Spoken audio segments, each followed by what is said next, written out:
It's the Mike Francesa podcast on the Bet Rivers Network. Hello again, everybody, and welcome to the Football Friday podcast on what is as good a divisional playoff weekend as I can remember. Really, 4 very compelling, very entertaining games. Should be a wonderful weekend of football, and it's the last real full one. You know, you have the title games and then the Super Bowl, but for all intents and purposes, this is it. I mean, this is your last big football weekend, and it's a good one. Bet Rivers has a new football squares game where you can win up to $10,000 when you make your football bets. So check it out on the Bet Rivers and Play Sugar House apps. And remember, for all of your wagering needs, it's Bet Rivers in New York and New Jersey, Play Sugar House in Connecticut. We're coming to you on the Bet Rivers network and wherever you find your podcasts. Our Football Friday podcast all season and now into the playoffs. Last week in the Super Wild Card weekend, as everyone has to call it, we went 6-0 straight up, 4-2 against the spread, lost the Bills, which I would again. Ravens, I went back and forth. I almost took them. I didn't. I thought it would be a close game and the Bengals would open it up late.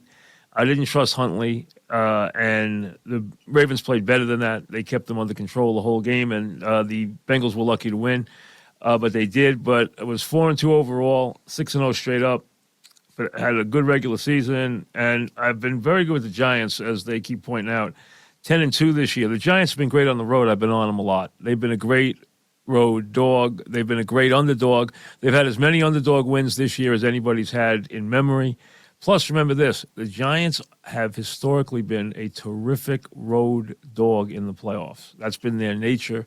That's been their modern nature. As everyone knows and keeps pointing out, hey, you can pick a bunch of games because the Giants have a ton of big wins outright as an underdog in the postseason, on the road, in Super Bowls against the Bills, and in San Francisco, in Dallas, and Green Bay. You can go down the line. So they've had plenty.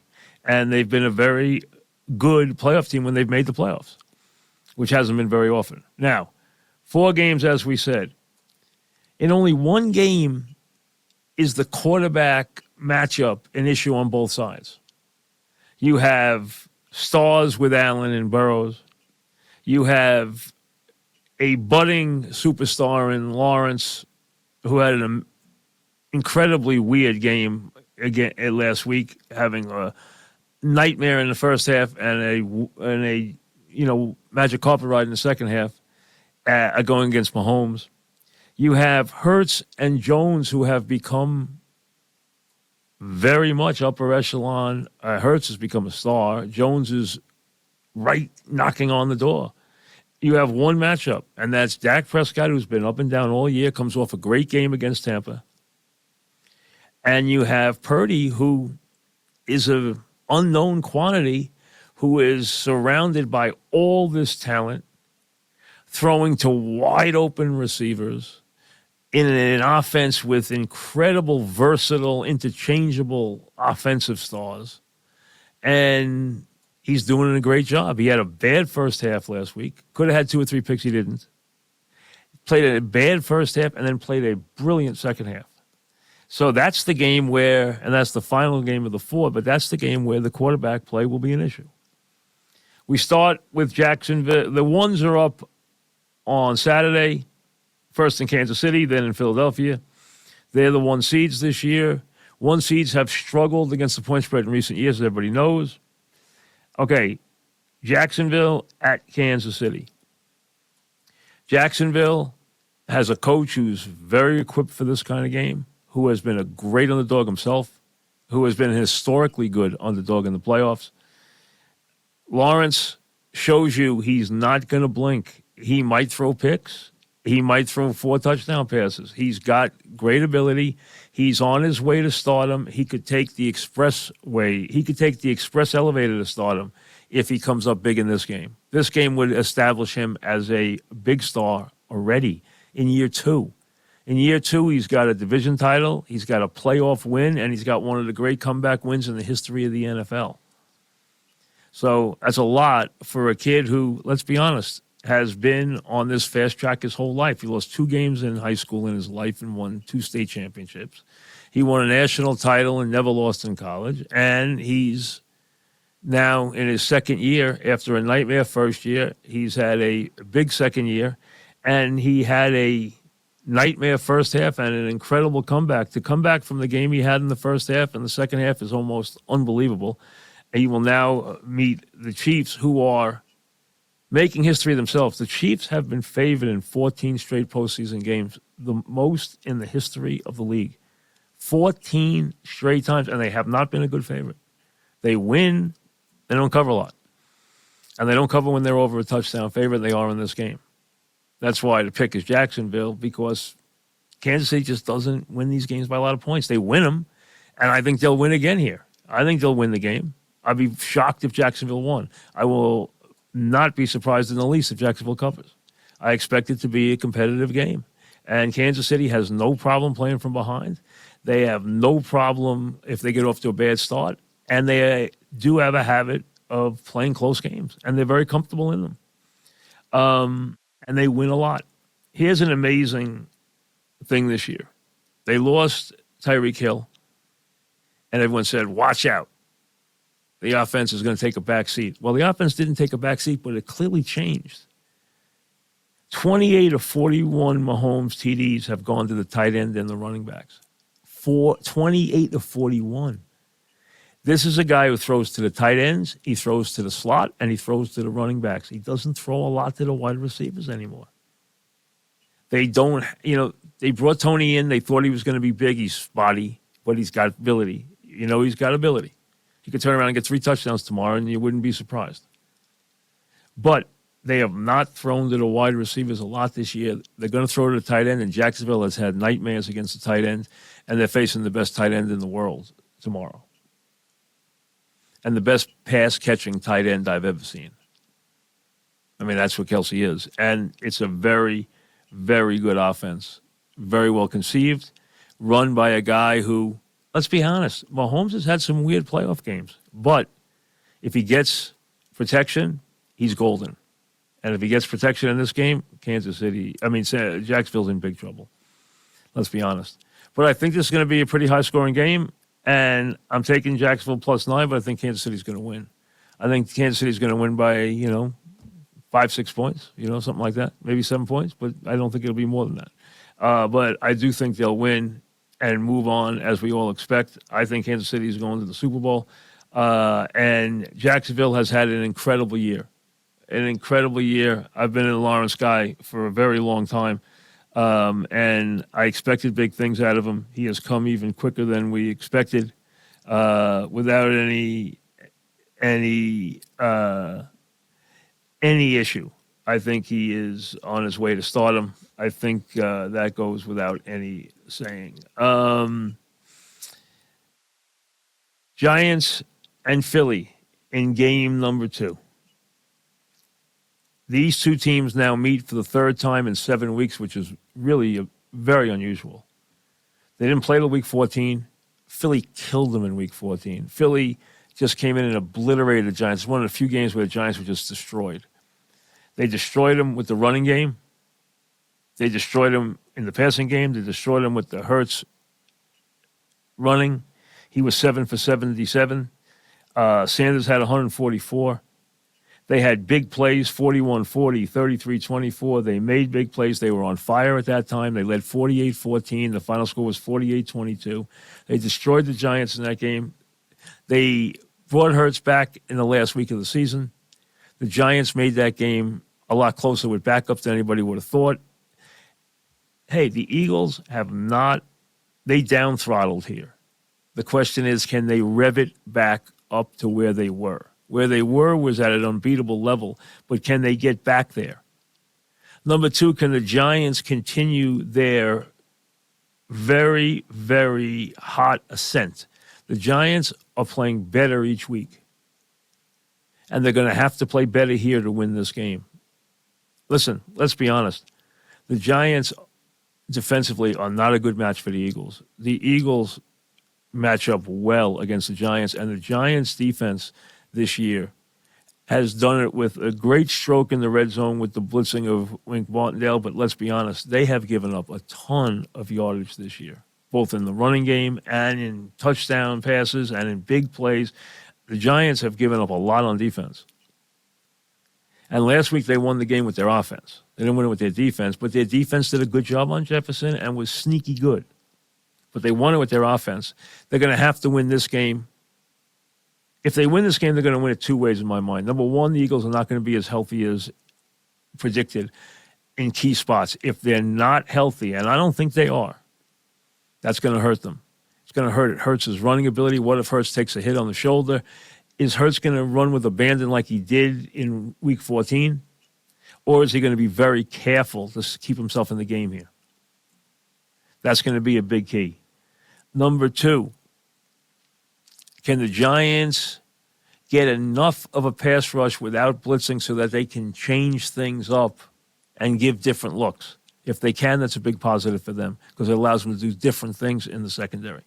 And different things are going to be a big positive for them. But the key to this game, in my mind, if the Giants are going to stay in this game, and I think they are, because I think they come in red hot, I think they come in confident, I think they come in being superbly coached, and I think they come in with a hot hand against a team that is trying to restart the season, and that's always dangerous to do. And it's hard to do, and especially against a division opponent who you've seen now 3 times in 7 weeks. Those all lead to a close game. But to me, if the Giants are going to get this done and advance or shock the world, they are going to have to get the same kind of game out of Jones they got last week. He's going to have to carry the ball. When in the game in Week 14, when they got blown out, he carried the ball 4 times. Barkley carried it 9 times. They were behind big in the first half, and they had abandoned the running game. They can't abandon the running game because they have to keep the Eagles off the field. And to do that, they need to run the ball. They need to do 2 things really well. They need to utilize Barkley on the run and the pass. And they need to occupy time, space, and possession of the football with Jones running the football. Last week, he ran the ball 17 times. I think he's going to have to run it close to that, if not more than that again. I think he's going to have to run the ball at least 15 times in this game to be successful. He's going to have to make first downs. He's going to have to handle that. They're going to have to handle the Eagle pass rush. And remember, the Eagles have 4 guys who have over 10 sacks. And the Eagles have terrific personnel, if they're healthy, throughout the lineup. They have better players than the Giants. Hands down, they have better players than the Giants. But it's when you play somebody, and it's where a team is when you play them. The Giants right now are operating on all cylinders. They are confident. They are cohesive. They believe in themselves. The Eagles are trying to jumpstart their season. That is dangerous to do. They didn't take their foot off the pedal in the last week of the season, but they didn't give an all-out effort either because they didn't let Hurts play his game. And that's why you wound up with all those field goals instead of touchdowns, because he wasn't allowed to run the ball at all in the game. This week, that won't be the case. But is he healthy? Is Lane Johnson healthy? Is Hurts healthy? Those are critical things for the Giants. The Giants have to be better on defense and cut out the big play. The Giants have to get their offensive tackles to block the pass for pass here.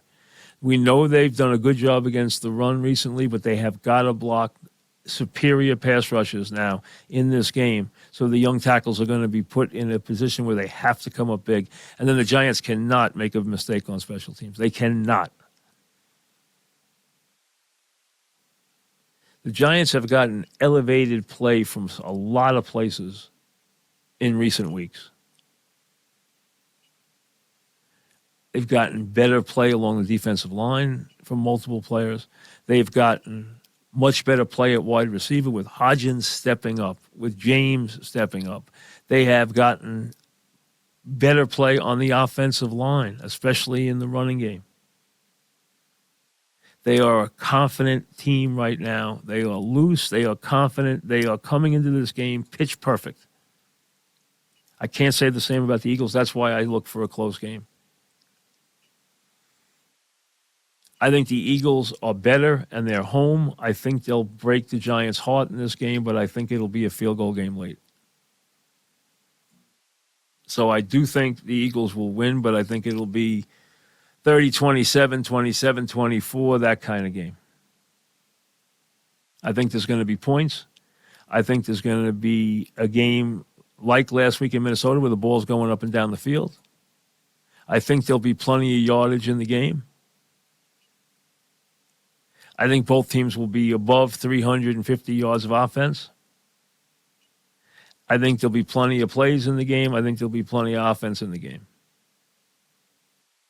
The Eagles, if they're healthy, they are going to be very tough in this spot. But I don't think they're healthy, and I think they're trying to restart it against a red-hot team that really believes, and I think those teams are very dangerous in the postseason. And that's why I'm taking the Giants plus 7.5. You move to Sunday. Cincy and Buffalo could be a conference championship game. It is a conference championship game. They're both, I thought all year there were 3 teams in the AFC and 2 teams in the NFC that could win the Super Bowl. Philly and San Francisco, Cincy, Buffalo, Kansas City. They're all still playing. I didn't put Dallas in that list. Dallas has got talent, but I don't think they have everything, the ingredients, coaching, quarterback, etc., to get them to a Super Bowl. Could they beat San Francisco? They could, but let's get to the Cincy game first. I think this game is a flip of a coin, even in Buffalo.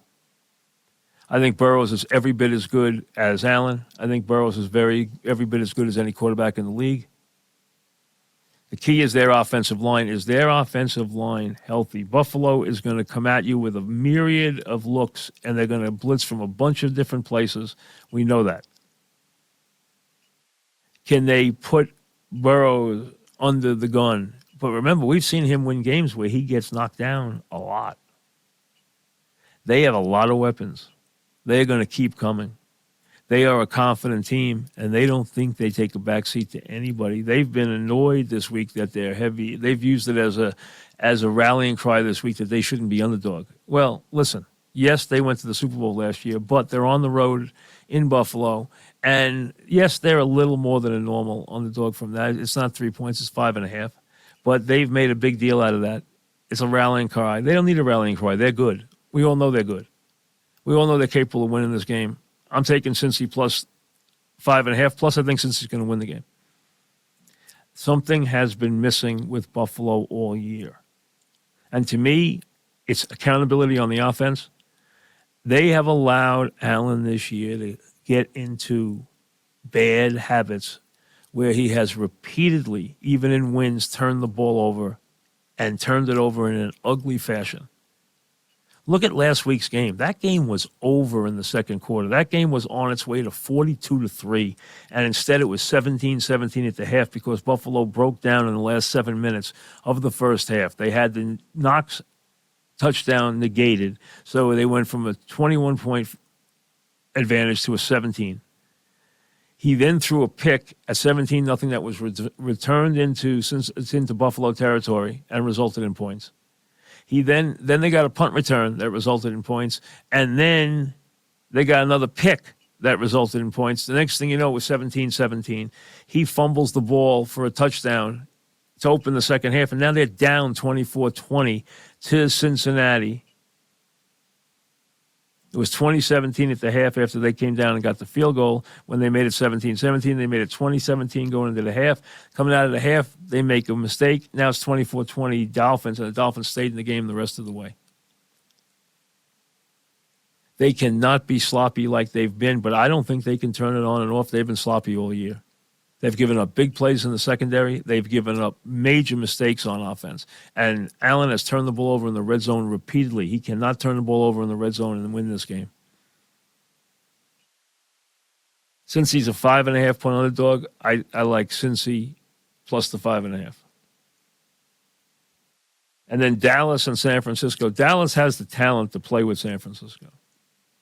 Plus, you're asking a unproven quarterback to win on this level, the divisional playoff or later level, and it does not happen often that a quarterback with no experience wins games this late in the playoffs. It does not happen often, but this is a little different case from the standpoint of he is surrounded with as good a supporting cast as anybody could ever be. He's got an all-world tackle.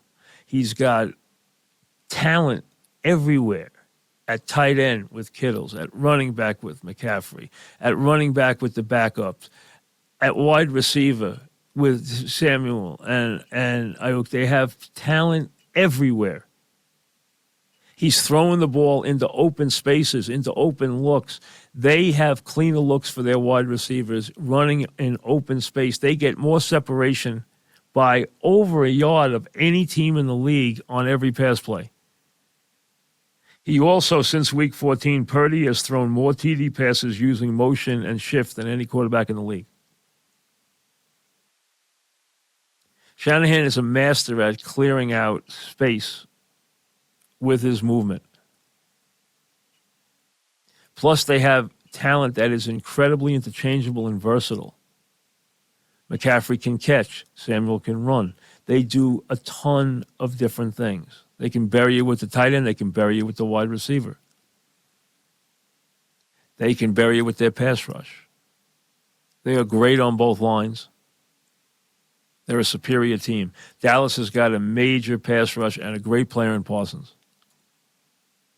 But they're vulnerable in the secondary, and is Dak capable under pressure to play that kind of game?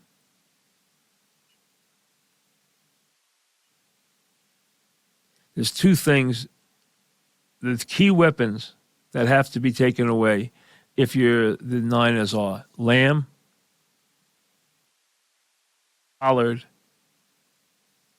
and Schultz, the tight end. Those are the key. You don't worry about anybody else.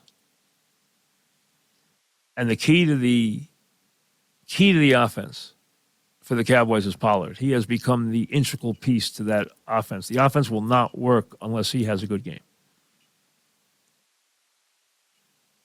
That gives them the matchups they want. That gives them the explosiveness they want. That allows them to do the things they want to do. San Francisco and Dallas, personnel-wise, are not that far apart. Dak's got a lot more experience at quarterback. Both teams have superior defensive personnel. San Francisco's got superior offensive personnel, but Dallas has got plenty of talent. Dallas' offensive line's a little shaky right now. You got to worry about that. Peter's limping off. They had to make some changes there. If they make changes there, they don't like the changes, so that's a big key for them. I think this will be a close game, but one that San Francisco opens up late with a McCaffrey touchdown. I think it's a 3-point game that becomes 10 in the final minutes, and I think the Niners cover. It's the only favorite I'm taking on the weekend is San Francisco -4. So Jacksonville +9, but I think Kansas City will win. Giants +7.5, but I think Philly will win by a field goal. Cincy +5.5, I think will win outright. And I think San Francisco wins -4. Emails when we return. Want to email the Mike Francesa podcast? Drop Mike a note at mikefrancesapodcast@gmail.com. I'm Mike Francesa. This is the Football Friday podcast. Send your emails to mikefrancesapodcast@gmail.com. Let's get to as many as we can on this divisional playoff weekend. And both Saturday night and Sunday night, we'll give you wrap-ups after the games are played. All right. Pat from Trenton, do you think there is a place in the NFL next year for Carson Wentz? Not a big fan. Not a big fan. Wouldn't start for my team. Matt in New Rochelle, who do you think has a better chance of getting a head coaching job, Kafka or Wink? I would say Wink, but I'm hoping both of them come back in their roles for next year, and I think there's a good chance they both will. Monk and Hilton Head, of the year that Daniel Jones has had, has he passed Dak Prescott? Who would you rather have lead your team? Wonderful question. Really good question. Who would you rather have this weekend? Divisional playoff weekend, both playing on the road against a formidable opponent. Who am I more comfortable having, Daniel Jones or Dak Prescott? Well, if you've listened to me through the years, you know I've been very critical of Dak Prescott through the years. Always have been. I haven't been a Daniel Jones lover. I haven't been a Daniel Jones hater. Right now, I would take Daniel Jones. Elliot, the 49er fan. Could you reflect about the Giants and Niners rivalry dating back to the 80s? Can you speak about your time in those games and what they meant to you? Well, it's a funny thing. When you look back on the Giant rivalries and you look back at Giant history of playoff football going back to the 80s and forward, you realize that the Cowboys play very little role in that.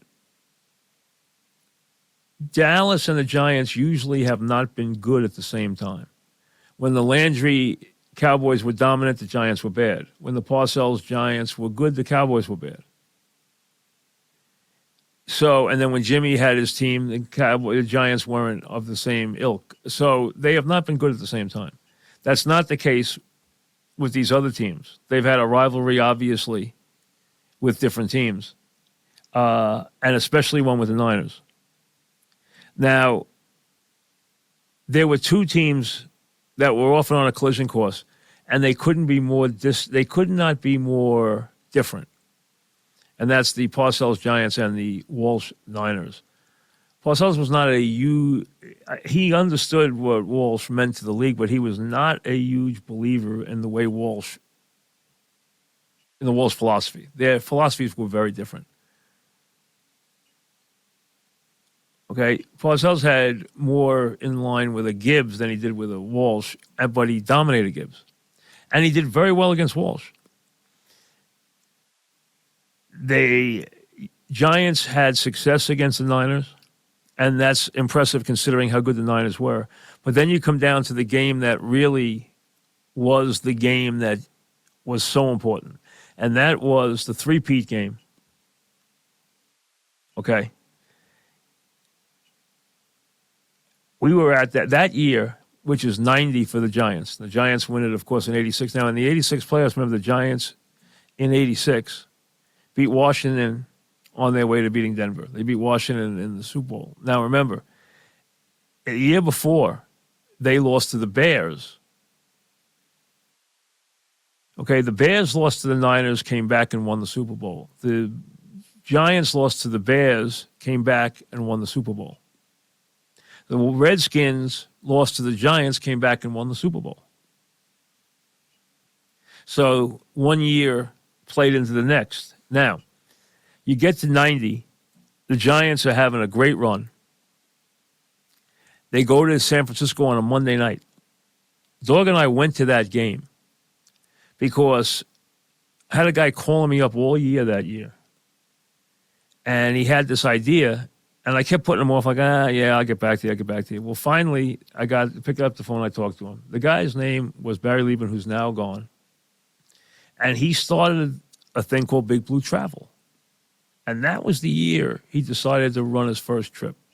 And he wanted Dog and myself to go on the trip.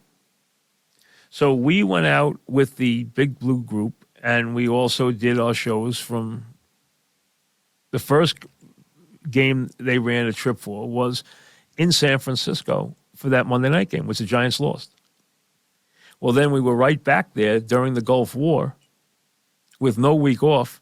So the Giants, without Sims now, he's hurt, with Hostetler at quarterback, go out to play the Niners. The Niners are looking for their three-peat. The Niners were supremely confident. They were 8-point favorites. The Giants, as you know, upset them. They get the fumble. They get the field goal, they win the game, and that night we fly across the country into Tampa for the Super Bowl, no week off. Gulf War, the whole thing. Dog and I were in San Francisco. Dog and I were sitting feet from Wellington and George when the Giants won the game. You should have seen them. They were in the San Francisco press box, as were we. And we were watching the game, sitting next to them. We took the flight all night through Cleveland into Tampa. And then we did a show that Monday in Tampa that was a Zooey show. I remember that very well. But there wasn't a week off. But that upset that game. The thing I remember most was the Giants that Monday stood smiling as the Niners, who were so overconfident that they were going to beat the Giants, wanted to get a head start on winning their next Super Bowl. So they had moved all their personnel and all their equipment into the NFC offices in Tampa, what was deemed the NFC offices, before the weekend. So on Monday morning, the Giants people stood smiling as they watched the Niners have to load up all their computers and all their office supplies and all their personnel and clean out the NFC offices and allow the Giants to get in because they had already occupied them over the weekend. That's how confident they were. Well, they lost that game, and then the Giants, as 7-point underdogs, beat the Bills in the Super Bowl. So it was an incredible run of games for the Giants that year.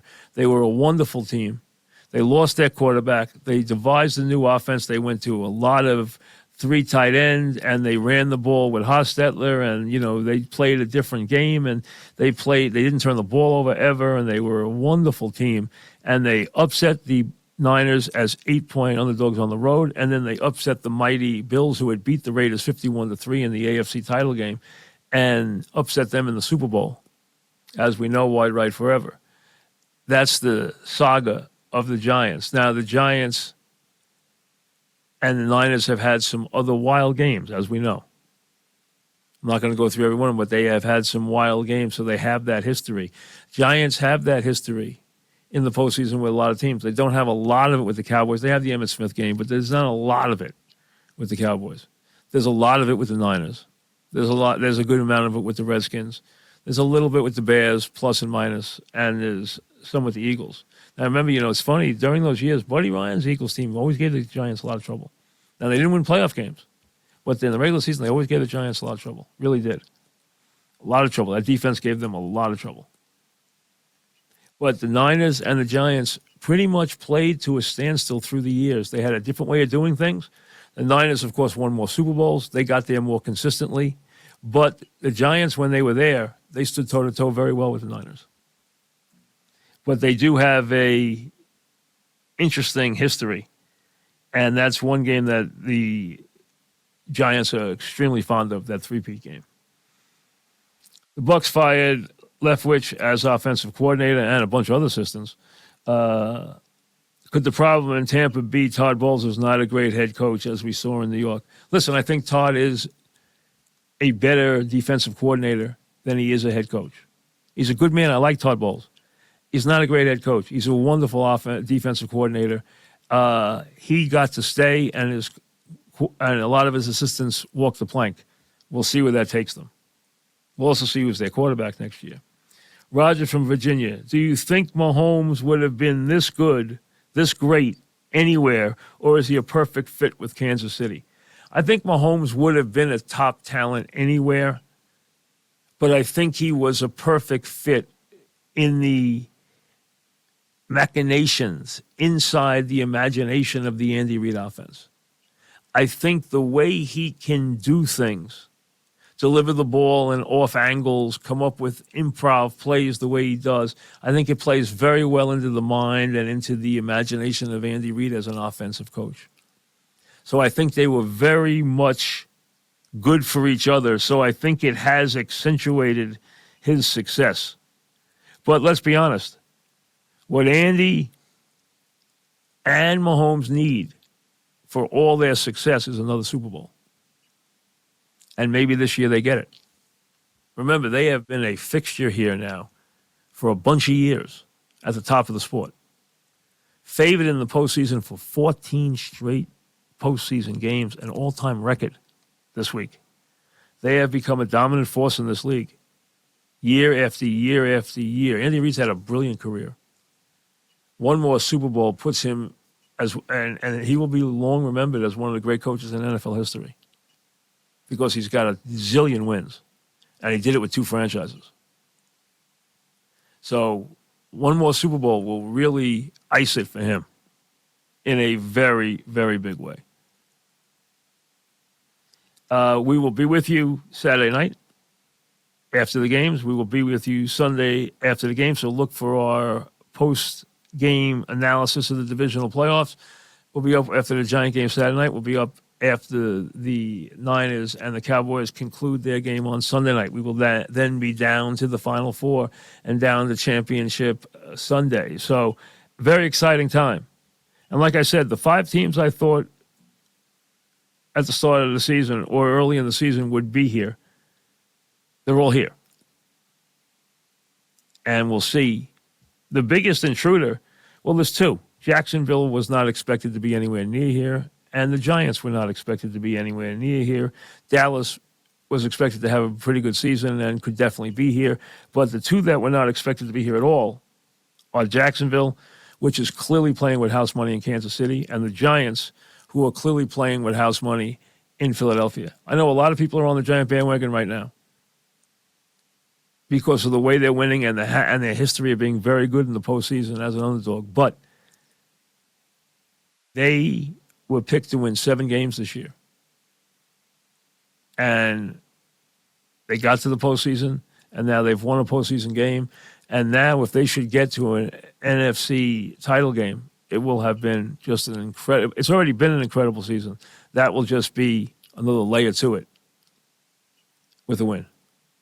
Enjoy your divisional playoff weekend. Thanks for listening to the Mike Francesa podcast on the Bet Rivers Network.